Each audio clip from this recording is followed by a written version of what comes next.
Dentro dessa pizza, a gente tem a seguinte divisão. Eu tenho aí 10% em renda pré-fixada. Então eu tenho aí mais ou menos, em valores, aí uns 400, quase 500 mil reais em rendas pré-fixadas. Cara, a renda pré-fixada, eu já sei quanto ela vai render em determinada data. Ela tem vencimento, se eu não me engano, é 2028. Então daqui 4, 5 anos, eu já sei quanto eu vou receber. Eu não vou ter surpresa nesse investimento. Isso é um título de um banco. Pode acontecer do banco quebrar? Pode. Pode acontecer, cara, pode acontecer muitas coisas. Se eu não me engano, os bancos eles têm até R$ 1 milhão ou 800 mil reais para te ressarcir caso ele quebre nessas situações. Então, são rendimentos que são seguros. Não são 100%, como eu disse, mas são os mais seguros que a gente tem. Eu tenho 10% aí em pós-fixada, que é atrelada ao IPCA, que é a inflação. Então, é interessante você ter isso, porque como vocês viram, a inflação tá uma loucura, então isso pode ser positivo para a minha carteira na parte de renda fixa também. Falando de renda variável, que é o que eu mais mexo hoje em dia e é o que traz mais lucro aí, vamos dizer assim, eu tenho 30% de 10 empresas com PL positivo, que foi o que eu expliquei. O PL positivo é justamente empresas que vão pagar, se eu não me engano, eu compro empresas que vão pagar aí mais ou menos em 5 anos o meu payback, quanto eu investi e quanto eu vou receber.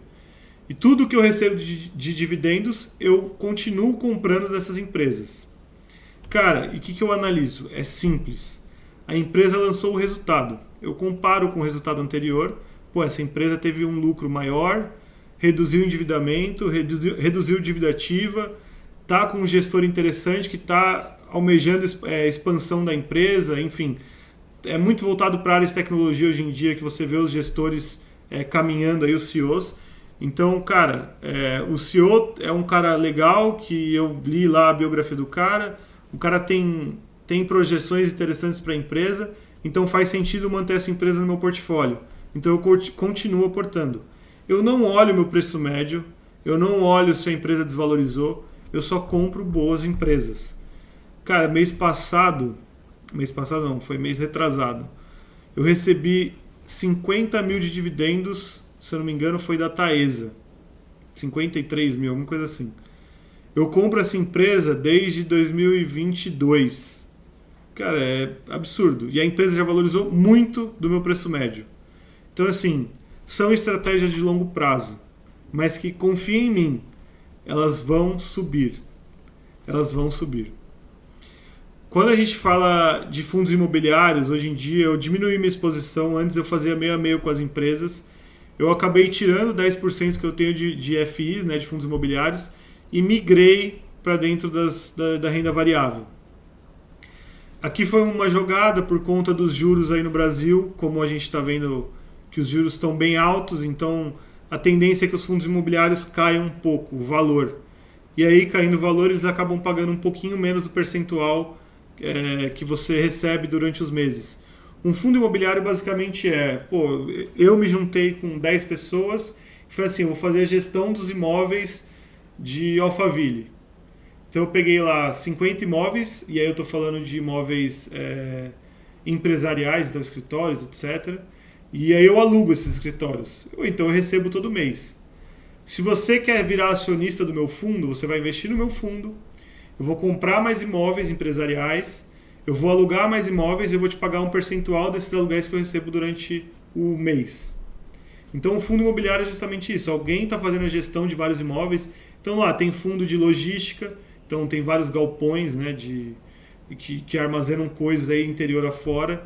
Tem fundos de shoppings, então tem acho que até o AMB não. Esqueci o nome do shopping, que tem um fundo exclusivo dele. Então assim, você vai começar a entender que tem várias maneiras de você dividir o seu capital de uma forma que você não fique exposto a determinados ativos. E como eu disse, eu tenho 15% internacional, e aí são as BDRs. Eu coloquei aqui BDRs, mas você pode abrir uma conta no exterior e comprar as ações lá. Se eu não me engano, tem a Avenue que faz isso hoje. Você pode ir lá colocar seu dinheiro e comprar as ações no exterior. Tô tomando alguns fumos aí em algumas BDRs, Tesla, por exemplo, Apple, mas que eu já comprei há muito tempo e eu só fui aportando mais. Agora parei um pouquinho porque parece que a gente vai ter recessão nos Estados Unidos. Parece não. Os números já mostram isso. Então eu vou esperar um pouquinho para comprar mais para frente. Mas são boas, de novo, são boas empresas. A Apple, a Tesla, elas não vão quebrar. Então eu tenho que manter a minha estratégia. Eu tenho 3% em cripto que praticamente, cara, perdi 80% do capital. Porque eu comprei as criptos e deixei lá. Minha ideia é tirar elas em 2026, 2027 também. E aí ver como que tá e tirar o que tiver. E aí eu tenho 20% em exposição de ouro, a maioria. Dólar eu tenho muito pouco, acredito que nem 5%. Então eu deixo 20% em fundos de ouro. Por quê? Quando a gente olha as crises que a gente teve durante aí, todos os anos, a crise de 92, a crise de 2008, enfim, todas as crises que a gente teve, inclusive a do Covid, a gente viu que os ativos, então a parte de renda variável que a gente vê aqui, eles caem muito, obviamente. Só que as pessoas elas sempre procuram, como eu posso dizer assim, investimentos confiáveis não, mas investimentos que tenham mais solidez. O que a gente vai falar de solidez? Eu já mencionei que os Estados Unidos tem uma das economias que regem o mundo aí. Então a gente fala que o dólar é uma moeda muito forte, porque mesmo em crise ele acaba se valorizando. Porque as pessoas param de investir no país delas e começam a comprar dólar. Porque o dólar a tendência dele é valorizar. E aí, historicamente falando, o ouro ele valoriza muito mais que o dólar. Então é como se fosse uma balança. Quando a gente está em tempos normais, a renda variável está subindo, o dólar está variando um pouquinho e assim vai. Quando a gente tem uma crise que a renda variável cai muito, seu patrimônio investido, o dólar ele sobe muito.